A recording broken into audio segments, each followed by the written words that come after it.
Hi friends, இன்னைக்கு சிம்பிளான ரசமும் ஃபிஷ் ஃப்ரையும் வாங்க எப்படி செய்கிறதுன்னு பார்க்கலாம். அதுக்கு முன்னாடி நம்ம சேனலை சப்ஸ்கிரைப் பண்ணி வச்சுக்கோங்க. ரசம் வைக்கும்போது நீங்கள் புளி கொஞ்சம் கம்மியாகவும் தக்காளி கொஞ்சம் எக்ஸ்ட்ரா போட்டு வச்சிங்கன்னா ரசம் ரொம்ப டேஸ்ட்டாக நல்லா இருக்கும். கொத்தமல்லி தழை, கல் உப்பு இதெல்லாம் போட்டு கையாலே கரைச்சி வச்சாலும் இன்னும் கொஞ்சம் டேஸ்ட்டு கூடுதலாக இருக்கும்.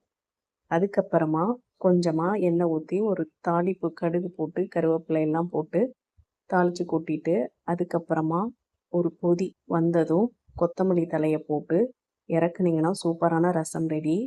அது கூட நான் ஏற்கனவே ஃபிஷ்ஷு மசாலாலாம் ரெடி பண்ணி வச்சுருந்தேன். அப்படியே ஒரு கடாயில் போட்டு வறுத்து எடுத்துட்டேன்.